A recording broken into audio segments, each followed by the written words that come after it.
മഹാനായ സ്വഹാബി അനസ് റളിയല്ലാഹു അൻഹു പറയുമായിരുന്നു, ഇസ്ലാമിലേക്ക് മുസ്ലിമായി കലിമ ചൊല്ലി മുസ്ലിമായതിന്റെ ശേഷം പിന്നെ ഒരു സന്തോഷിക്കുന്ന വിഷയം ഞങ്ങളുടെ ഹൃദയങ്ങൾക്ക് കിട്ടിയത്, ഞങ്ങളുടെ കാതുകൾ കേട്ടത് ഒരു ഹദീസാണ്.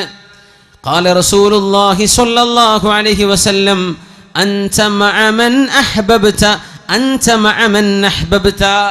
നിങ്ങൾ ആരെ സ്നേഹിക്കുന്നുവോ അവരോടൊപ്പമാണ്, നിങ്ങൾ ആരെ ഇഷ്ടപ്പെടുന്നുവോ അവരോടൊപ്പമാണ്.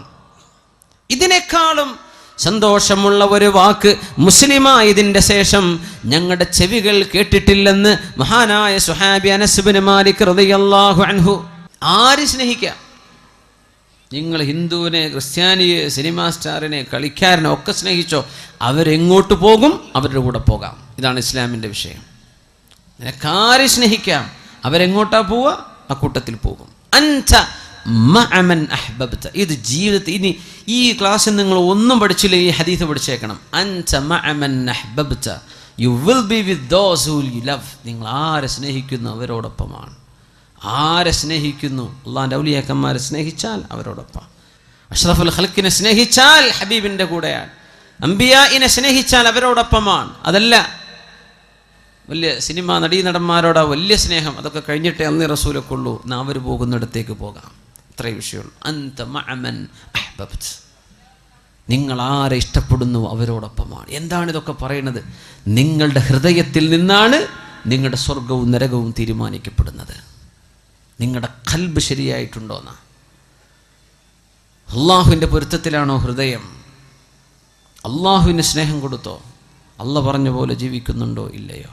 ഇമാം ബുഖാരി റളിയല്ലാഹു അൻഹു ഉദ്ധരിക്കുന്ന ഹദീസുണ്ട്, സ്വഹീഹ് മുസ്ലിമിലും കാണാം. അബ്ദുല്ലാഹി ഇബ്നു ഉമർ റളിയല്ലാഹു അൻഹുമാ, ഉമർ റളിയല്ലാഹു അൻഹുവിന്റെ പുത്രൻ, മുഹിബ്ബുസ് സുന്നഹ്, മഹാനായ സ്വഹാബി, മസ്ജിദുൻ നബവിയിൽ സ്വഹാബികളോടൊപ്പം സുബ്ഹി നിസ്കാരം കഴിഞ്ഞിരിക്കുമ്പോൾ ഓരോ സ്വഹാബികൾ ഇങ്ങനെ കഥ പറയും. നബിയെ, ഞാൻ ഇന്ന സ്വപ്നം കണ്ടു ഞാൻ ഇന്നലെ ഒരു സ്വപ്നം കണ്ടു, അത് ഇന്നതൊക്കെയായിരുന്നു. ഒന്ന് മറുപടി വരും നബിയെ, എന്താണ് ആ സ്വപ്നത്തിന്റെ അർത്ഥം? സ്വപ്ന വ്യാഖ്യാനം ചോദിക്കും നബി തങ്ങളോട് സ്വഹാബികൾ സ്വല്ലല്ലാഹു അലൈഹി വസല്ലം. ഇബ്നു ഉമർ തങ്ങൾ പറയാം, ഞാനാണെങ്കിലും ഒരു സ്വപ്നം കാണുന്നില്ല. അങ്ങനെ ഉണ്ടാവും ചില ആൾക്കാർ, സ്വപ്നേ കാണുന്നില്ല. ചിലർ സ്വപ്നം കണ്ട് ഉറങ്ങാൻ തന്നെ നേരം കിട്ടണില്ല. അങ്ങനത്തെ ഒരു ഉണ്ടാവും. സ്വപ്നേ കാണുന്നില്ല. അബ്ദുല്ലാഹി ഇബ്നു ഉമർ തങ്ങൾക്ക് സ്വപ്നം തന്നെ കാണുന്നില്ല. കൊതിച്ചുപോയി, എന്നെങ്കിലും ഒരു സ്വപ്നം ഞാൻ കാണുകയും അതിൻ്റെ വ്യാഖ്യാനം അല്ലാഹുവിൻ്റെ റസൂലിനോടൊന്ന് ചോദിക്കുകയും ചെയ്യാൻ പറ്റിയിരുന്നെങ്കിലെന്ന്. സ്വന്തം പെങ്ങൾ ഹഫ്സ റളിയല്ലാഹു അൻഹ നബിയുടെ ഭാര്യയാണ്. സ്വന്തം പെങ്ങള് ഹഫ്സ ബിൻത് ഉമർ റളിയല്ലാഹു അൻഹുമാ. പെങ്ങളോട് പറയാം, അങ്ങനെ പെങ്ങൾ നബി തങ്ങളോട് പറഞ്ഞേക്കും. അങ്ങനെ ഒരു രാത്രി അല്ലാഹുവിൻ്റെ റസൂലിൻ്റെ പള്ളിയിൽ ഞാൻ കിടന്നുറങ്ങി. ഞാൻ റബ്ബിനോട് പറഞ്ഞു, അല്ലാഹുവേ, ഇൻ കുൻത തഅലമു ഫിയ ഖൈറൻ ഫഅരിനി ലൈലത റുയാ. പടച്ചവനെ, എന്നിൽ എന്തെങ്കിലും നന്മയുണ്ടെന്ന് നിനക്കറിയുമെങ്കിൽ ഒരു സ്വപ്നം ഒന്ന് കാണിച്ചു തരണം. ഇന്ന് രാത്രി തന്നെ ഒരു സ്വപ്നം കാണിക്കണം. ഫറഅയ്തു, അങ്ങനെ ഞാൻ അന്ന് സ്വപ്നം കണ്ടത്, അതാനി മലക്കാൻ, രണ്ട് മാലാഖമാർ എൻ്റെ കൈപിടിച്ച് കൊണ്ടുപോയി എന്നെ. മഹ്ശറയാണ് സമയം, വിചാരണ കഴിഞ്ഞ സമയമാണ്. നരകത്തിൻ്റെ അരികത്തേക്ക് എന്നെ കൊണ്ടുപോയി. രണ്ടുപേരും എന്നെ കൈപിടിച്ച് ഇങ്ങനെ കൊണ്ടുപോയി. ഫറഅയ്തുന്നാർ, ഞാൻ നരകം കണ്ടു. മുഗത്താ, നരകം മൂടിവെക്കപ്പെട്ടിരിക്കുന്നു. വഅലൈഹാ ഗിതാ കൽബിഇരി വഅലൈഹൽ ഗിതാ, ഒരു കിണർ പോലെ ഞാൻ കണ്ടു, അത് മൂടിവെക്കപ്പെട്ടിട്ടുണ്ട്. ഇതാണ് അലൈഹിം നാറും മുഅ്സദ, നരകം അവരുടെ മേൽ മൂടിവെക്കുമെന്ന് ഖുർആൻ പറഞ്ഞതിൻ്റെ അർത്ഥം അതാ. നരകം മൂടിവെക്കപ്പെടാൻ കഴിയുന്നതാണ്. ഞാനത് കണ്ടു. ഫറഅയ്തു ഫീഹി ഉനാസൻ ഖദ് അറഫ്തുഹും, എനിക്ക് പരിചയമുള്ള മക്കക്കാരായ ഒരുപാട് ആളുകൾ അന്നാ നരകത്തിൽ കിടക്കുന്നുണ്ട്. ഞാൻ ഉടനെ പറഞ്ഞു, നഊദു ബില്ലാഹി മിനന്നാർ, അല്ലാഹുവേ, നരകത്തിൽ നിന്ന് കാക്കണേ എന്ന് ഞാൻ വിളിച്ചു പറഞ്ഞു. ഫജാഅ സാലിസ്, മൂന്നാമതൊരു മാലാഖ വന്നു. ആ മലക്ക് വന്നിട്ട് പറഞ്ഞു, ലം തുറ, നിങ്ങൾ പേടിക്കണ്ട. ഞാനങ്ങ് ഞെട്ടി ഉണർന്നു. സുബഹി നിസ്കാരം കഴിഞ്ഞ് എൻ്റെ പെങ്ങളോട് ഹഫ്സ ബീവിയോട് പറഞ്ഞു, ഹഫ്സ, നിങ്ങൾ അല്ലാഹുവിൻ്റെ റസൂലിനോടൊന്ന് പറഞ്ഞു കൊടുക്കിൻ എൻ്റെ സ്വപ്നം, അതിൻ്റെ വ്യാഖ്യാനം എന്താണെന്ന് പറഞ്ഞു തരാൻ പറയിൻ. ഹഫ്സ ബീവി റളിയല്ലാഹു അൻഹ പറഞ്ഞു കൊടുത്തു അല്ലാഹുവിൻ്റെ റസൂലിനോട്, എൻ്റെ ആങ്ങള ഇങ്ങനെ സ്വപ്നം കണ്ടു നബിയെ. നിങ്ങളതിങ്ങനെ കേട്ടിട്ട് പറഞ്ഞു, നിഅ്മർ റജുലു അബ്ദുല്ലാഹ്, നിഅ്മർ റജുലു അബ്ദുല്ലാഹി ലൗ കാന യുസല്ലി ബില്ലൈൽ, നിഅ്മർ റജുലു അബ്ദുല്ലാഹി ലൗ കാന യുസല്ലി ബില്ലൈൽ. രാത്രി നിസ്കരിക്കുമെങ്കിൽ, രാത്രി 2 റക്അത്ത് തഹജ്ജുദെങ്കിലും നിസ്കരിക്കുമെങ്കിൽ അബ്ദുല്ലാഹി വളരെ നല്ല ചെറുപ്പക്കാരനാണ്, വളരെ ഉഷാറാണ് ആള്. പക്ഷേ ആ ഒരു രാത്രി സുബ്ഹിന്റെ മുമ്പ് ഒരു 2 റക്അത്തെങ്കിലും നിസ്കരിക്കുകയാണെങ്കിൽ ആള് മാഷാ അല്ലാഹ്. ബാക്കിയൊക്കെ ക്ലിയറാണ്. 2 റക്അത്ത് രാത്രിയിലെ നിസ്കാരത്തിന്റെ ഒരു കുറവ് കാണുന്നുണ്ട്. ഫമാ തറക്തുഹാ മുൻദു അൻ ഖാലഹാ റസൂലുള്ളാഹ് സ്വല്ലല്ലാഹു അലൈഹി വസല്ലം. അല്ലാഹുവിൻ്റെ റസൂൽ ആ പറഞ്ഞതിന്റെ ശേഷം പിന്നെ രാത്രിയിലെ 2 റക്അത്തെങ്കിലും ഞാൻ നിസ്കരിക്കാതെ പോയിട്ടില്ലെന്ന് അബ്ദുല്ലാഹി ഇബ്നു ഉമർ റളിയല്ലാഹു അൻഹുമാ. അല്ലാഹുമായുള്ള ബന്ധമാണ്. അല്ലാഹുവിന് കുറച്ച് സമയം കൊടുക്കുക. അല്ലാഹുവിന് സമയം കൊടുക്കുന്നത്, ഹൃദയം കൊടുക്കുന്നത്, അല്ലാഹുവിൻ്റെ ഇഷ്ടദാസന്മാരായ സുഅദാ, സന്തോഷം ലഭിച്ച മുഴുവൻ ആളുകളും സമയം റബ്ബിന് കൊടുത്തവരാണ്. അല്ലാഹുവിന് സമയം കൊടുത്തു, ഹൃദയം കൊടുത്തു. തതജാഫാ ജുനൂബുഹും അനിൽ മളാജിഇ യദ്ഊന റബ്ബഹും ഖൗഫൻ വതമആ. تتجافى جنوبهم عن المضاجع يدعون ربهم خوفا وطمعا ومما رزقناهم ينفقون عليكم بقيام الليل. രാത്രി നിസ്കരിക്കണേ എന്ന് പരിശുദ്ധ റസൂലുള്ളാഹി സ്വല്ലല്ലാഹു അലൈഹി വസല്ലം. ഇശാ നിസ്കരിക്കുന്നതിനെ കുറിച്ചല്ലേ പറഞ്ഞത് കേട്ടോ. ഇശ അതിനെ സംബന്ധിച്ച് വർത്താനല്ല, അത് നിസ്കരിച്ചേ പറ്റൂ. രാത്രി 2 റക്അത്തെങ്കിലും അല്ലാഹുവിന് വേണ്ടി തഹജ്ജുദ് നിസ്കരിക്കണം. അലൈക്കും ബിഖിയാമിൽ ലൈൽ, നിങ്ങൾ രാത്രി നിസ്കരിക്കണേ എന്ന് പരിശുദ്ധ റസൂലുള്ളാഹി സ്വല്ലല്ലാഹു അലൈഹി വസല്ലം. ഫഇന്നഹു ദഅബുസ് സാലിഹീൻ, അത് സജ്ജനങ്ങളുടെ മാർഗമാണ്. വഇന്ന ഖിയാമൽ ലൈലി ഖുർബത്തുൻ ഇലല്ലാഹ്, രാത്രിയുടെ ഈ ഇരുട്ടിൽ എല്ലാവരും കടന്നുറങ്ങുമ്പോൾ വുളു എടുത്ത് 2 റക്അത്ത് നിസ്കരിക്കുന്നത് അല്ലാഹുവിലേക്ക് അടുക്കാനുള്ള മാർഗമാണ്. വമൻഹാതുൻ അനിൽ ഇസ്മി, ചെറുപ്പക്കാർ മനസ്സിലാക്കണം. പലരും ചോദിക്കും, എന്താണ് തെറ്റ് വന്നു പോവുകയാണല്ലോ, തെറ്റിലേക്ക് പോകാതെ മനസ്സിനെ പിടിച്ചു നിർത്താൻ പറ്റുന്നില്ലല്ലോ, അതിൻ്റെ മരുന്നാണ് ഈ പറയുന്നത്. വമൻഹാതുൻ അനിൽ ഇസ്മി, തിന്മയിലേക്ക് പോകാതെ നിങ്ങളെ തടഞ്ഞു നിർത്തണമെങ്കിൽ രാത്രി 2 റക്അത്തെങ്കിലും തഹജ്ജുദ് നിസ്കരിക്കുക. തഹജ്ജുദ് നിസ്കരിക്കണം. ആണും പെണ്ണും നിസ്കരിക്കണം. ചെറുപ്പക്കാരും ചെറുപ്പക്കാരികളും നിസ്കരിക്കണം. വമൻഹാതുൻ അനിൽ ഇസ്മി, തിന്മയിലേക്ക് പോകാതെ നിങ്ങളെ അല്ലാഹു രക്ഷിക്കണമെങ്കിൽ 2 റക്അത്തെങ്കിലും ഒരു ദിവസം നിസ്കരിക്കുന്ന അല്ലാഹുവിന് വേണ്ടി. സുബഹിക്ക് മുമ്പ് ഒരു 10 മിനിറ്റ് മുമ്പ് എഴുന്നേറ്റത്തിന് കിട്ടും.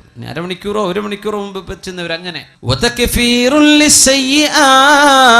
തെറ്റുകൾ സംഭവിച്ചു പോയതെല്ലാം അല്ലാഹു പുറത്തു തരാൻ ആ രാത്രിയിലെ 2 റക്അത്തിന് സാധിക്കുമെന്ന് റസൂലുള്ളാഹി സ്വല്ലല്ലാഹു അലൈഹി വസല്ലം.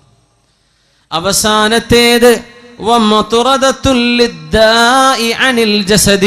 ശരീരത്തിന് വരുന്ന വലിയ വലിയ അസുഖങ്ങളെ തടുക്കാനും രാത്രിയിലെ നിസ്കാരത്തിന് കഴിയുമെന്ന് റസൂലുള്ളാഹി സ്വല്ലല്ലാഹു.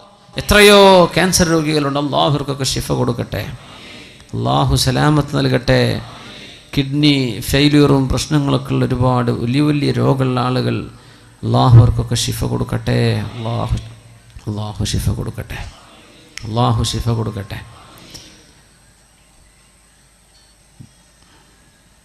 മത്റദത്തുൻ ലിദ്ദാഇ അനിൽ ജസദ്, അസുഖം, വലിയ വലിയ അസുഖം വരാതിരിക്കാനുള്ള ചികിത്സ രാത്രിയിലെ നിസ്കാരമാണ്. ചെയ്തു പോയി തെറ്റുകൾ പൊറുക്കപ്പെടാൻ രാത്രി നിസ്കരിക്കണം. തെറ്റിലേക്ക് ചിന്ത പോകാതിരിക്കാൻ രാത്രി നിസ്കാരം. ഖുർബത്തുൻ ഇലല്ലാഹ്, അത് അല്ലാഹുവിലേക്ക് അടുപ്പിക്കുകയാണ്. അല്ലാഹുവിലേക്ക് അടുപ്പിക്കുകയാണ് നമ്മളെ. എല്ലാവരും ഉറങ്ങല്ലേ, അത് ആരും അറിയുന്നില്ല എന്നതാ പ്രത്യേകത. നിങ്ങൾ സുബഹിസ്കാരത്തിന് പോയ ആരെങ്കിലും സുബഹിസ്കാരത്തിന് വരുന്ന ആളാ, അത് 4 ആൾ അറിഞ്ഞെന്ന് വരും. ആ വരുന്നവരറിയുമല്ലോ. ളുഹറിന് പോയാലും അറിയും, സുബഹി അസറിന് പോയാലും അറിയും, മഗ്രിബിന് ഇശാക്ക് പോയാൽ ജുമുഅക്ക് പോയാലും മനുഷ്യന്മാർ കാണുന്നുണ്ട്. പക്ഷെ ആരും കാണാതെ അവനവൻ്റെ വീട്ടിൽ. ചിലർ പറയും രാത്രി നിന്ന് നിസ്കരിക്കുമ്പോൾ വലിയ വെളിച്ചല്ല ബൾബൊന്നും ഇട്ടേക്കരുത് റൂമിൽ. ബാക്കിയുള്ളൊരു നാട്ടുകാർ കണ്ട ആൾ നീച്ചിട്ടുണ്ട് കേട്ടോ എന്ന് അറിയുമല്ലോ, അത് അറിയിക്കണ്ട, ഇതാരും അറിയണ്ട, നിങ്ങളും പടച്ചോനും മാത്രം അറിഞ്ഞാൽ മതി. നമ്മൾ ഈ പബ്ലിസിറ്റി ചെയ്യാൻ ഒരുപാട് ഉഷാറാണ്. നമ്മൾ ഒന്നും ചെയ്യേണ്ട ആവശ്യമില്ല. എന്താ പബ്ലിസിറ്റി? നമ്മൾ അള്ളാഹുവിന് വേണ്ടി കുറച്ച് ഒളിപ്പിച്ചു വെക്കുക, നമ്മളും റബ്ബും മാത്രം അറിഞ്ഞാൽ മതി. ആ ഒരു ബന്ധം അങ്ങോട്ട് ആയിക്കഴിഞ്ഞാൽ ഇൻഷാ അള്ളാഹ് അതിൻ്റെ മധുരം നിങ്ങൾക്ക് ആസ്വദിക്കാൻ പറ്റും. നമുക്ക് ചെറിയ കുട്ടികൾക്കും വലിയവർക്കൊക്കെ പറ്റും, എല്ലാവർക്കും പറ്റും. പണ്ടൊക്കെ പഠിക്കുന്ന കുട്ടികൾ മരണത്തെ ഓർത്തുകൂടാന്നൊക്കെ പറയാം ഉസ്താദന്മാർ അത് പറയുമ്പോൾ. കിതാബിൽ അങ്ങനെ തന്നെ കാണും. ഇന്ന് പഠിക്കുന്ന കുട്ടികൾ നല്ലോ മരണത്തെ ഓർക്കണം എന്നപ്പോൾ പറയേണ്ടത്. അവരാണിപ്പോൾ പിഴച്ചു പോകുന്നത്. നല്ല ഓർക്കണം, അള്ളാഹുലേക്ക് മടങ്ങുക. മരിച്ചു പോകേണ്ട ലോകമാണ്. ആത്മാക്കളുടെ ലോകത്തും തുടങ്ങിയ യാത്രയിലെ ചെറിയൊരു ഭാഗത്താണ് നിൽക്കുന്നത്. ഇനി ഖബറിലുള്ള ജീവിതം ദീർഘമാണ്, മഹ്ശറ ദീർഘമാണ്, അതിൻ്റെ ഇടക്കുള്ള 40 ദീർഘമാണ്, പിന്നെ ആലമുൽ ആഖിറ അനശ്വരമാണ്. ഇവിടെ കുറച്ച് നേരത്തൊരു വെയിറ്റിങ്ങിലേക്ക് നമ്മൾ വന്നിരിക്കുന്നത്. ഇത് ക്ലിയർ ചെയ്യണം. അതിന് മനസ്സ് അള്ളാഹുലേക്ക് കൊടുക്കും. അള്ളാഹു നമ്മെ സഹായിക്കട്ടെ. അതുകൊണ്ട് നമ്മളൊരു നിയ്യത്ത് ചെയ്യുക ഈ സദസ്സിൽ വെച്ചിട്ട്. എന്ത്? നേരത്തെ കിടന്നുറങ്ങണം കേട്ടോ. 2 മണിക്ക് പോയി കിടന്നുറങ്ങിയിട്ട് നിങ്ങൾക്ക് സുബഹി പോലും കിട്ടൂല, ഉറപ്പാ. Early to bed early to rise. നേരത്തെ ഉറങ്ങുക, നേരത്തെ എണീക്കുക. അള്ളാഹു നമുക്ക് ആയുസ് ആരോഗ്യം തരുന്ന കാലത്തോളം നമ്മൾ ഇൻഷാ അള്ളാഹ് ചൊല്ലിയിട്ട് 2 റക്അത്തെങ്കിലും ഞാൻ തഹജ്ജുദ് നിസ്കരിക്കും. പിന്നെ സുബഹിനെ പറ്റി വർത്താനല്ലല്ലോ, സുബഹിക്ക് അള്ളാഹുവിനെ പ്രശ്നം വരുന്നില്ല. തഹജ്ജുദിനെ പറ്റി നമ്മൾ പറയുന്നത് 2 റക്അത്ത്. നമ്മുടെ ഈ കാവമ്പടിക്കാർ മുഴുവനും ഈ പരിസര പ്രദേശത്ത് ആരൊക്കെ ഇവിടെ വന്നിട്ടുണ്ടോ നമ്മളൊക്കെയും മരിക്കണവരെ ഞാനത് ചെയ്യും. നമുക്ക് തെറ്റെന്ന് വിട്ടു നിൽക്കണ്ടേ? നമ്മുടെ തെറ്റല്ലാഹു പുറത്തു തരണ്ടേ? നമ്മുടെ ഹൃദയത്തിലേക്ക് ഓരോരോ ചിന്തകൾ വരികയാണ്. ചെറുപ്പക്കാരൊക്കെ നന്നായി ജീവിക്കാൻ നടക്കുന്ന ചെറുപ്പക്കാരെ ചില പെൺകുട്ടികൾ വഴപ്പിക്കുന്നത്, അച്ചടക്കത്തിൽ ഇസ്ലാമിൻ്റെ വേഷമിട്ട് നടക്കുന്ന പെൺകുട്ടികളെ ചില ചെറുക്കന്മാരെ വന്ന് വഴപ്പിക്കുന്നത്. ഇതിന്നൊക്കെ രക്ഷ വേണ്ടേ? അള്ളാഹിൻ്റെ അടുത്ത് രക്ഷപ്പെടണ്ടേ? തിന്മയിൽ നിന്ന് രക്ഷപ്പെടണം. ശരീരത്തിൽ മാരക രോഗം വരാതിരിക്കാൻ എന്തൊക്കെയാണ് പറഞ്ഞത് റസൂലുള്ളാഹി തങ്ങൾ സ്വല്ലല്ലാഹു അലൈഹി വസല്ലം? സ്വാലിഹീങ്ങളുടെ മാർഗമാണത്. പിന്നെ ഖുർബത്തുൻ ഇലല്ലാഹ്, അള്ളാഹുലേക്ക് അടുക്കാനുള്ള വഴിയാണ്. പിന്നെ പറഞ്ഞത് എന്താണ്? അള്ളാഹുവിൻ്റെ ഭാഗത്ത് നിന്ന് സഹായം കിട്ടും തിന്മയിലേക്ക് പോകാതിരിക്കാൻ. തിന്മകൾ അള്ളാഹു പുറത്തു തരും. ശരീരത്തിന് അള്ളാഹു രോഗം വരാതെ കാത്തു സൂക്ഷിക്കും. 2 റക്അത്തെങ്കിലും മിനിമം. അള്ളാഹു അനുവദിച്ചാൽ, അള്ളാഹു തൗഫീക്ക് തരികയാണെങ്കിൽ നമ്മളൊരു തീരുമാനം എടുക്കുക. ചിലപ്പോൾ ഉറങ്ങിപ്പോയി എന്ന് വരും, അതിനെ സംബന്ധിച്ചല്ല പറഞ്ഞത്. പക്ഷേ നമ്മൾ പരമാവധി പരിശ്രമിക്കും. അത് ചെയ്യുന്ന ആളുകൾ നിലനിർത്തി കൊണ്ടുപോകാൻ നിയത്ത്. ഇതൊക്കെ നിസ്കരിക്കുന്ന ആൾക്കാർ ഇവിടെ ഉണ്ട്, സദസ്സിലുണ്ടാവും. അവരുടെ മുഖത്ത് വെളിച്ചം കാണും, ദുആ ഉണ്ട്. ഇബ്നു അബ്ബാസ് റളിയല്ലാഹു അൻഹു പറയും, രാത്രിയുടെ ഇരുട്ടിൽ നിസ്കരിച്ചാൽ അത് പകലിൻ്റെ വെളിച്ചത്തിൽ മുഖത്തിന് ദുആ ആണ്, പ്രകാശമാണ്. അള്ളാഹു നമ്മെ സഹായിക്കട്ടെ. അതുകൊണ്ട് ഇനി ഞാൻ പരിശ്രമിക്കുമെന്ന് എല്ലാവരും ഒരു ഇൻഷാ അള്ളാഹ് പറഞ്ഞാട്ടെ. ഓർക്കെ, ഇൻഷാ അള്ളാഹ്. അള്ളാഹുവിനെ മുൻനിർത്തിയിട്ട് നമ്മൾ ചെയ്യാണ്. ഇതാണ് നിങ്ങളോട് പറയണം. നിങ്ങളാരും 10 രൂപ തരണം എന്നല്ലപ്പോൾ ഇൻഷാ അള്ളാഹിൻ്റെ അർത്ഥം. നിങ്ങളാരും സംഭാവന തരണം എന്നല്ല ഇപ്പം. നിങ്ങൾ നിങ്ങളുടെ ജീവിതത്തിൽ ആരോട് പറയും ചെയ്യരുത്. നിങ്ങളും അള്ളാഹും മാത്രം അറിഞ്ഞാൽ മതി. ഒരാളെയും ഞാൻ ഇന്നലെ നിസ്കരിച്ചിട്ടോ തഹജ്ജുദ് ഒന്നും പറയാൻ നിൽക്കല്ലേ. അതൊന്നും പറയാൻ പാടില്ല. ചില സ്വകാര്യത വേണം, ആരോടും മിണ്ടരുത്. ഇത് നിങ്ങളും പടച്ചോനും മാത്രം അറിഞ്ഞ